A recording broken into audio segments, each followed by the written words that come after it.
Ini adalah episode ketiga. Pada 2 episode sebelumnya, kita sudah menjawab 3 dari 10 argumen yang selama ini membuat kita yakin bahwa bumi berbentuk bola.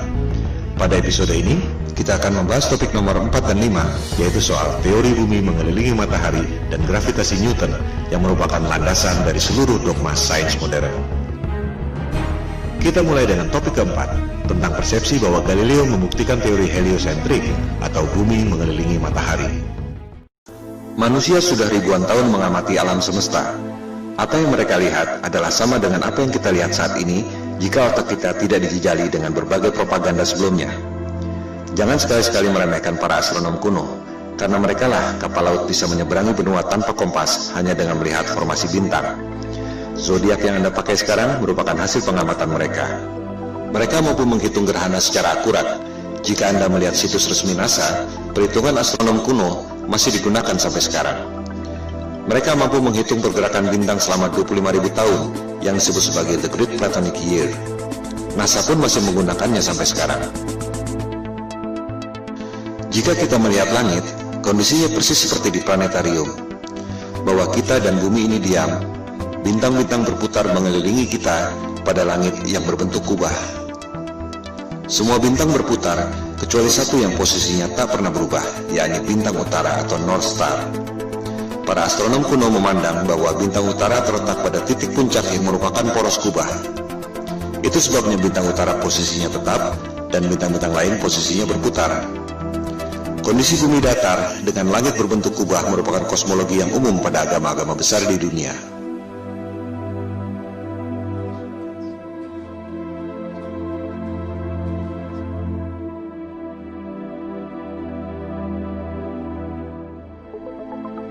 Yang tak banyak diketahui orang adalah peta standar dunia sebelum berdirinya NASA tahun 1958 adalah peta bumi datar.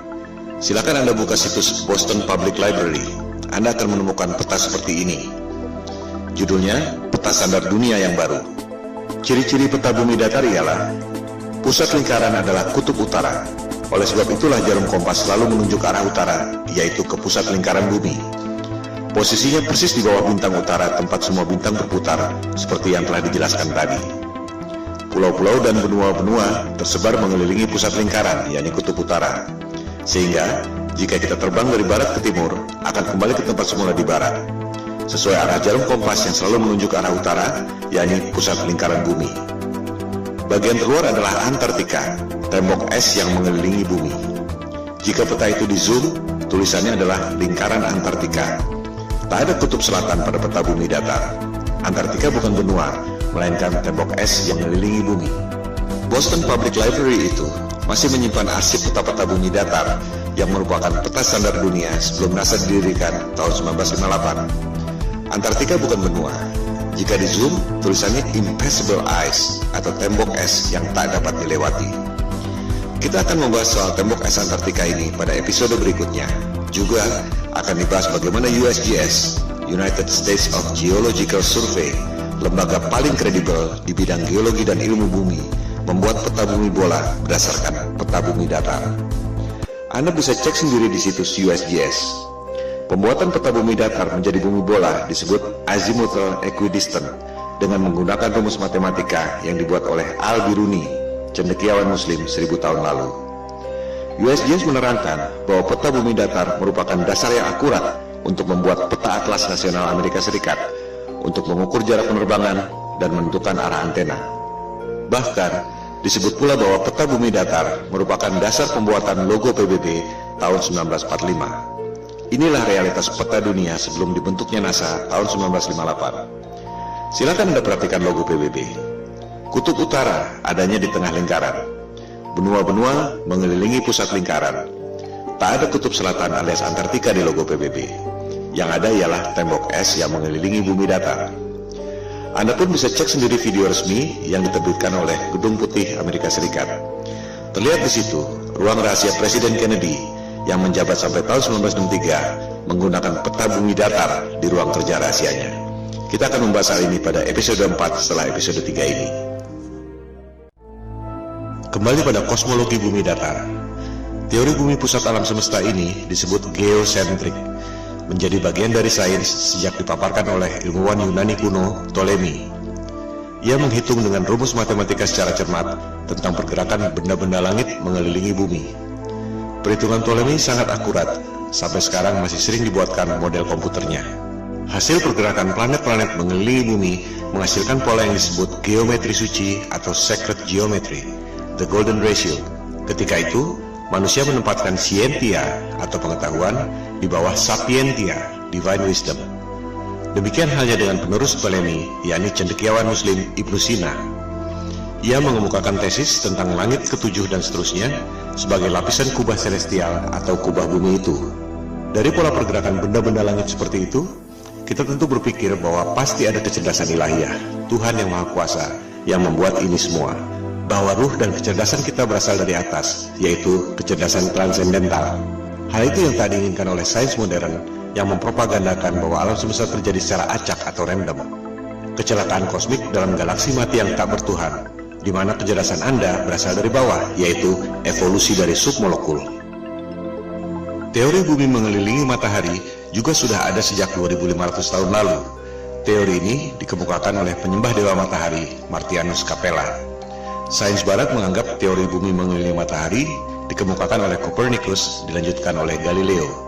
Padahal Copernicus dalam bukunya mengatakan bahwa ia sangat dipengaruhi oleh Martianus Capella, tokoh pagan alias musyrik penyembah dewa matahari yang hidup 2000 tahun sebelumnya.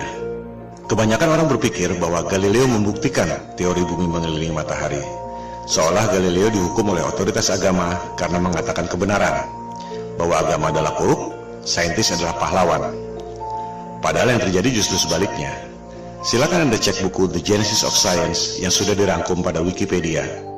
Otoritas agama memberi kesempatan pada Galileo untuk membuktikan teorinya. Justru Galileo yang gagal membuktikannya. Pembuktian saintifik yang gagal dilakukan oleh Galileo ini disebut stellar parallax, yang masih dilakukan orang sampai sekarang. Sederhananya seperti ini. Jika Anda berdiri di posisi A, melihat pucuk pohon C, akan terlihat bahwa pucuk pohon C itu seolah berada di depan tebing X. Jika Anda berdiri di posisi B, melihat pucuk pohon yang sama, akan terlihat bahwa pucuk pohon C itu seolah berada di depan tebing Y. Padahal sebenarnya pohon dan tebingnya tidak berubah. Yang berubah adalah posisi dan sudut pandang Anda. Analogi sederhana itu diterapkan pada sudut pandang kita lewat teleskop, jika betul bumi berputar mengelilingi matahari dalam 12 bulan. Ketika bumi berada di posisi A, katakan pada bulan Januari, kita melalui teleskop akan melihat bintang C, posisinya ada di depan rasi bintang X. Setengah tahun kemudian, misalnya pada bulan Juli, kita melalui teleskop akan melihat bintang C, posisinya ada di depan rasi bintang Y. Sederhana bukan? Pengujian stellar parallax ini yang dilakukan oleh Galileo dengan menggunakan teleskop. Hasilnya gagal. Rasi bintang tidak berubah. Artinya, buminya diam, tidak berputar mengelilingi matahari. Hal ini yang tidak diajarkan di sekolah. Seolah-olah Galileo dihukum karena menyampaikan kebenaran. Padahal ia gagal membuktikan teorinya. Galileo marah dan menyerang Paus Urban VIII lewat buku Dialogue Concerning the Two Chief World Systems. Jadi, sebenarnya ia dihukum karena pemberontakan politik, bukan karena sains. Disinilah kebohongan sains modern dimulai. Teori bumi mengelilingi matahari diajarkan di sekolah-sekolah Eropa sejak abad ke-16, meski sebenarnya belum terbukti. Bahkan ketika itu belum ada teori gravitasi. Ini merupakan konsekuensi politik Eropa abad pencerahan yang ingin lepas dari otoritas agama. Percobaan stellar parallax ini terus dilakukan sampai berabad-abad kemudian. Terakhir dilakukan oleh NASA dan Harvard University. Silakan Anda cek, hasilnya ada di perpustakaan Harvard University. Seiring dengan kemajuan teleskop, dilaporkan bahwa terlihat posisi bintang memang berubah. Masalahnya, yang separuh bergerak ke kiri, yang separuh lagi bergerak ke kanan. Fenomena ini disebut negative parallax. Artinya apa? Artinya tak mungkin bumi mengelilingi matahari jika bintangnya bergerak berlawanan arah. Artinya, buminya diam, posisi bintang-bintangnya yang berubah. Separuh ke kiri, separuh ke kanan. Ini hanya mungkin terjadi jika kubah celestialnya, alias langitnya, ada berlapis, seperti yang dikemukakan oleh Ibnu Sina tadi. Kesimpulannya, persepsi bahwa Galileo membuktikan teori bumi mengelilingi matahari adalah salah besar. Pertama, Galileo gagal membuktikan teorinya, di mana rasi bintang atau stellar parallax tidak berubah. Kedua, sampai zaman modern pun, NASA dan Harvard University tak berhasil membuktikan stellar parallax. Yang ada justru negatif parallax, separuh rasi ke kiri, separuh rasi ke kanan. Dengan demikian, terbukti bahwa teori bumi mengelilingi matahari yang dikemukakan oleh Copernicus dan Galileo yang diajarkan di sekolah-sekolah seluruh dunia dan merupakan indoktrinasi ke otak kita semua adalah kebohongan sains modern.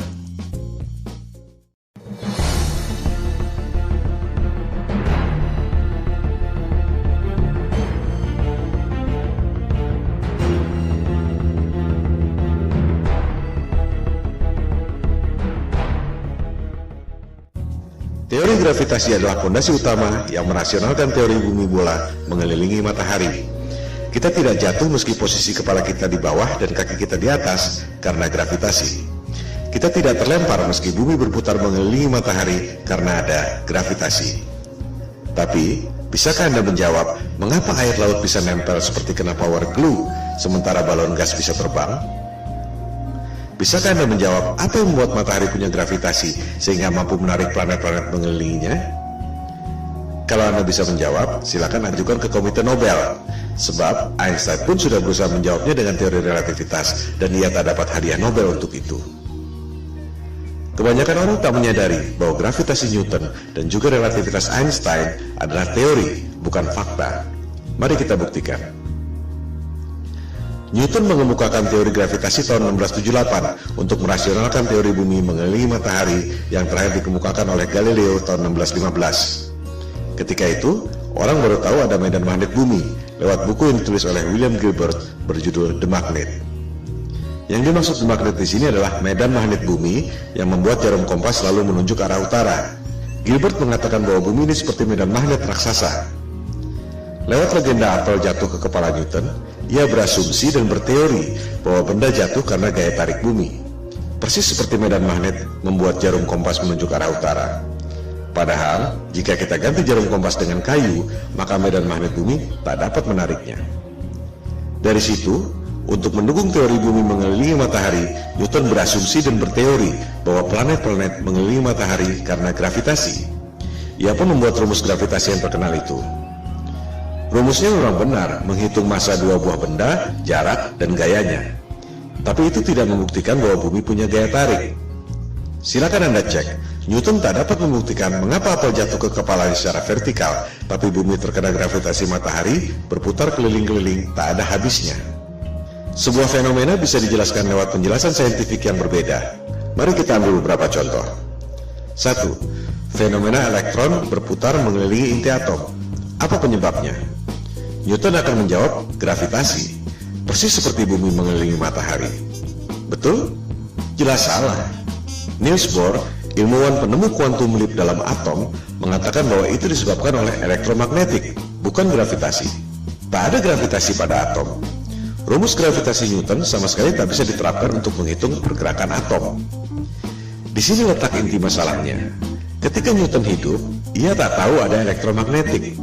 Oleh sebab itu ia berasumsi bahwa planet mengelilingi matahari karena gravitasi. Contoh kedua, fenomena matahari dan bulan berjalan pada porosnya. Apa penyebabnya? Newton akan menjawab gravitasi. Memang itu tujuan ia mengemukakan teori gravitasi. Nikola Tesla akan menjawab elektromagnetik.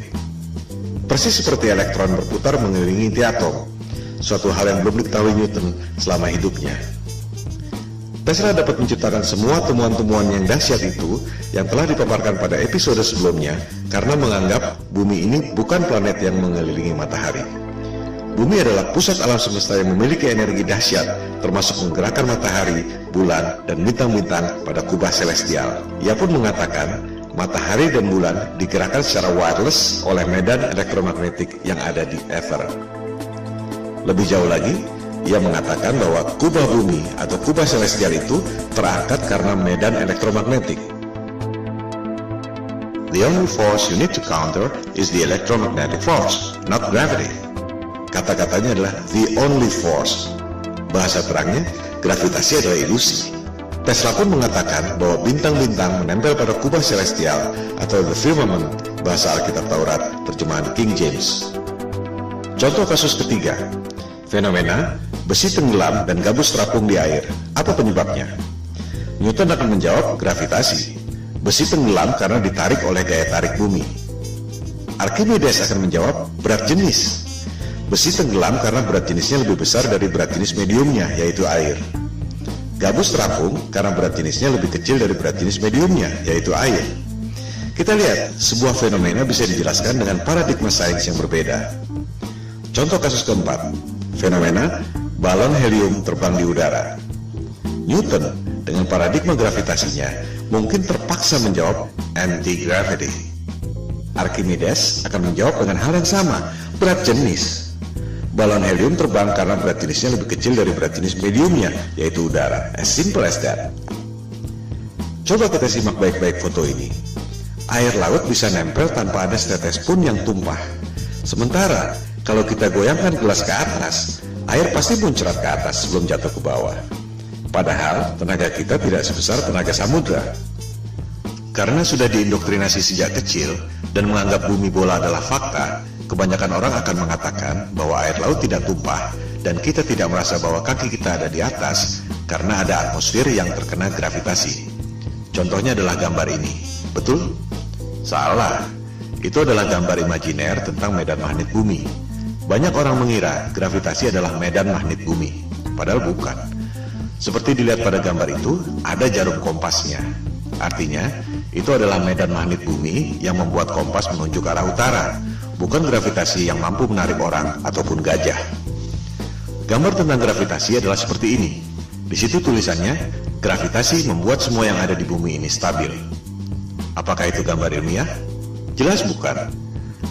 Kita juga bisa membuat gambar bumi berbentuk kotak, atau bisa juga kita bikin bumi berbentuk trapesium dengan klaim yang sama. Itu semua adalah gambar imajiner. Coba kita perhatikan gambar ilustrasi gravitasi bumi itu. Apa yang janggal? Kita bandingkan dengan gambar medan magnetik bumi sebelumnya. Di gambar kanan itu, kita lihat ada kutub positif, ada kutub negatif.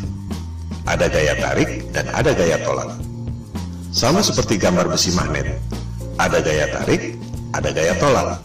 Ini adalah hukum kekekalan energi.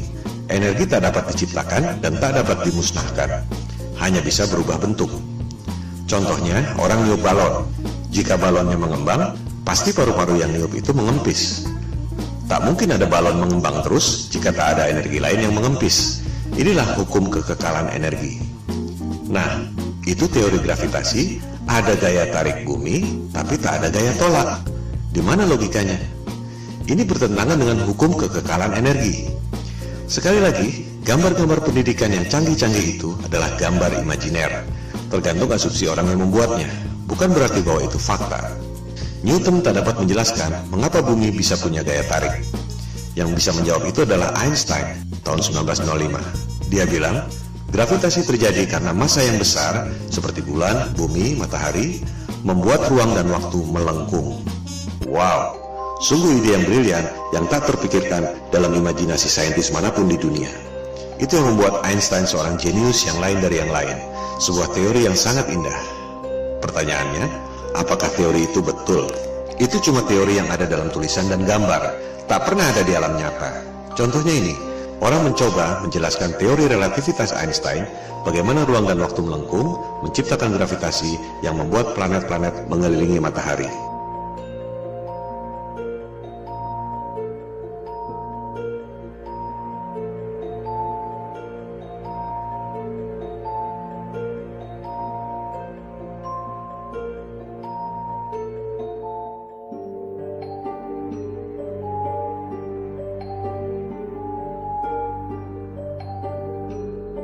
Kita lihat, tetap saja bola-bola yang kecil itu jatuh kan? Tak mungkin ada benda berputar-putar terus selama ribuan tahun. Ini semua adalah teori ilusi, dan orang sedunia terpesona dengan pertunjukan sulap itu. I hate to say this, but there's no such thing as the force of gravity. Well, I wish I didn't know that. Sorry, say that again, Marcus. There's no such thing as the force of gravity. Well, explain that. I can explain it with some maggots. That's why it took Einstein to realise, it took a genius to realise that there is no force, but all that's happening is the Earth is moving in a straight line, but of course a straight line, or the shortest distance between 2 points, in a kind of curved thing like this, is a circle. It's a circle. Sort of like using psychedelic drugs, say. Gravitasi adalah ilusi, yang nyata adalah elektromagnetik dan berat jenis. Mari kita buktikan.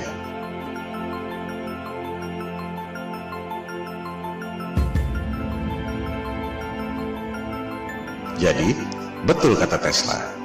Satu-satunya gaya yang harus kita hadapi adalah elektromagnetik, bukan gravitasi. Elektromagnetik bisa kita buktikan lewat benda-benda nyata, bukan cuma gambar-gambar konsep imajiner seperti gravitasi. Huge alternating electric current. On top is a 1 kilogram aluminium plate. So we hear this noise. What's that noise? It's the vibration of the plate because it's vibrating at 2 times the frequency of this one. Whoa!